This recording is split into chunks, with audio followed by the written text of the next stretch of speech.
Tu te rappelles de ça? Moi, je suis pas trop fan des films de la prélogie. Je trouve les personnages un peu vides. Il n'y a pas assez d'humour. Bah, c'est pas totalement vrai en fait. J'ai jamais dit que je détestais la prélogie. Moi personnellement, j'ai kiffé l'épisode 1 quand il est sorti au cinéma, en 99. Je rappelle que l'attente était longue. Il est sorti en mai 99 aux États-Unis et vers le 19 octobre en France.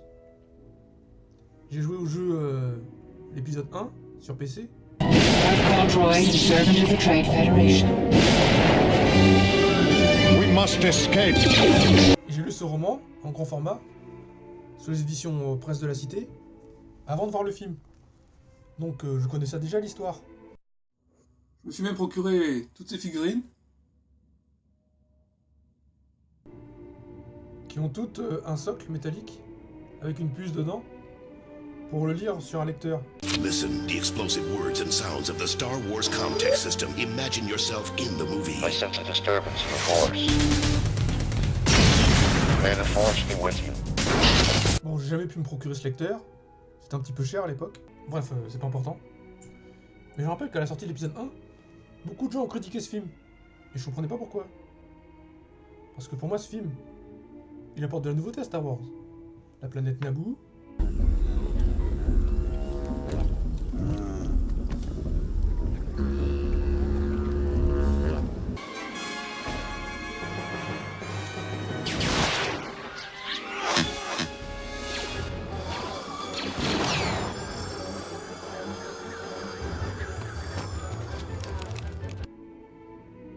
Le Dark Maul, déjà, rien que pour ce personnage. Pas pour un Sith. Voici mon apprenti, Dark Maul. Enfin, nous nous ferons connaître des Jedi. Enfin, nous aurons notre revanche. Et il s'intègre dans l'univers étendu de Star Wars. Parce que je rappelle que dans le roman, on fait mention d'un... Oh putain. Oh, on fait mention d'un chasseur de tête Z95. Un vaisseau qu'il n'y a que dans l'univers étendu. C'est l'ancêtre du X-Wing. Luc, t'as rien? C'est un peu le roussi, mais ça va. Sauf que contrairement au X-Wing, Z95 a les ailes fermées. Il n'y a pas de astrodroïde. Il y a aussi juste 2 canons ici. Il n'y a pas 4 canons. Non plus. Un vaisseau qui apparaît dans ce roman. On peut en voir là d'ailleurs. Un roman qui date d'avant l'Empire contre-attaque. Pour dire à quel point c'est vieux. Mais le plus important dans ce film, c'est l'apparition de la planète Coruscant.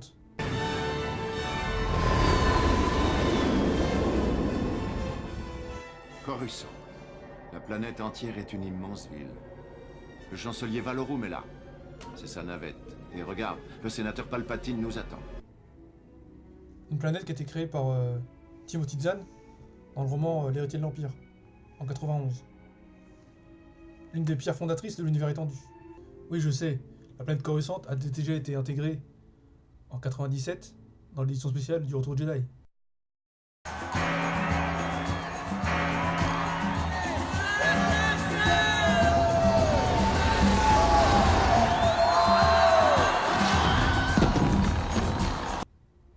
Mais là, elle est portée au cinéma, on la voit réellement, elle fait partie de l'histoire.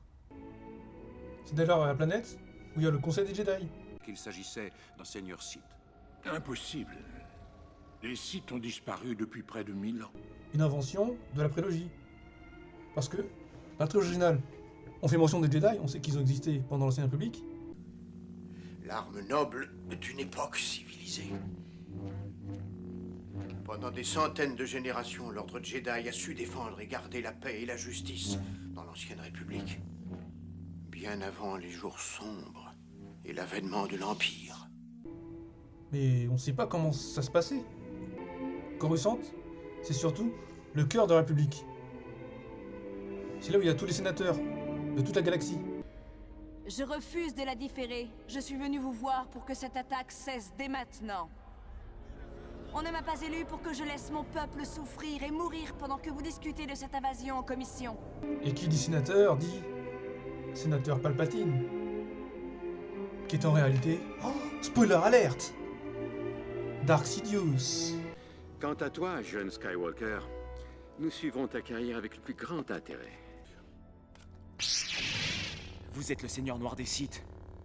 Je sais d'où vient ton trouble. C'est vrai que, tout comme l'épisode 7, l'épisode 1 est à peu près similaire à l'épisode 4.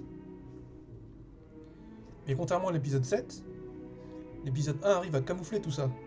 On peut voir ça avec le style vestimentaire d'Anakin Skywalker et de Luke. Bon, ils ont pas le même âge, mais c'est flagrant quand même. Mais bon, quand on sait que... Non, je suis ton père. C'est logique, tel père, tel fils. Et comment parler des similitudes sans parler des similitudes entre ces deux personnages? Sachant que celui-là a été le maître de celui-ci. Même leur mort est assez similaire, même si elle est assez différente l'une de l'autre.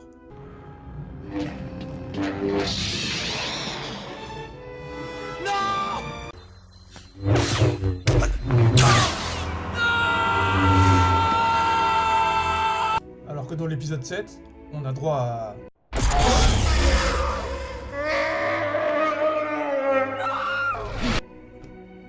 Bon, je sais, je reviens voir cet épisode 7, mais c'est un tel scandale que je suis obligé. Bref, parlons de la prélogie. Il y a aussi la scène où Luke fait exploser les étoiles noires. Route est dégagée, petit gars! Fais-moi péter cet engin et on rentre!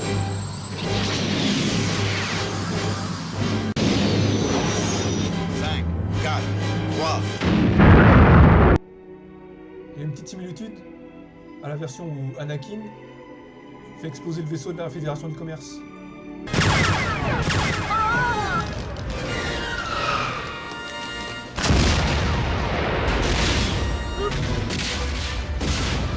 Regardez!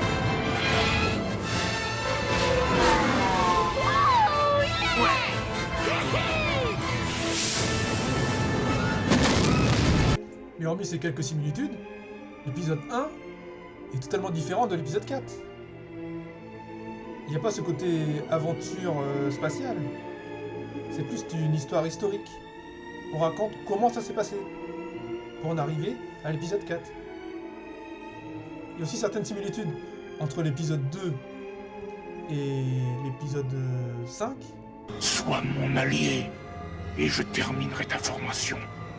Si nous associons nos forces, nous mettrons fin à ce conflit destructeur et ramènerons l'ordre dans la galaxie. Ralliez-vous donc à moi, Obi-Wan.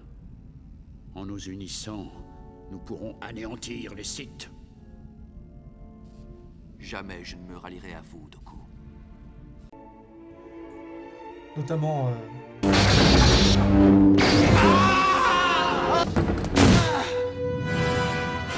Père, tel fils. Mais ces deux films sont aussi similaires dans leur titre. Parce que l'épisode 5, l'Empire contre-attaque. Et dans l'épisode 2, ce sont l'attaque des clones. Donc dans le premier, dans l'Empire contre-attaque, c'est l'Empire qui prend sa revanche. Et dans l'attaque des clones, c'est la République qui veut prendre sa revanche sur les séparatistes. Donc elle s'arme d'une armée de clones. Tu comprends? Puisqu'on est aux similitudes entre les films, comment on doit parler des similitudes entre Le Retour du Jedi et La Revanche des Sith? Alors ces films sont assez similaires, sauf que La Revanche des Sith est un film qui a été monté à l'envers par rapport au Retour du Jedi. Bon, bien sûr, je parle du montage du film, pas de l'affiche du film. Et y compris dans les titres. Parce que le premier titre du Retour du Jedi, c'était La Revanche du Jedi. Mais ça faisait un peu trop vengeance, revanche.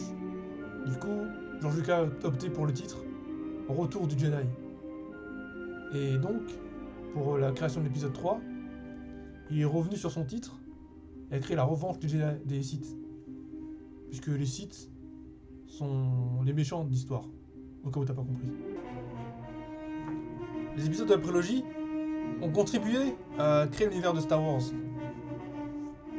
Ils ont réussi à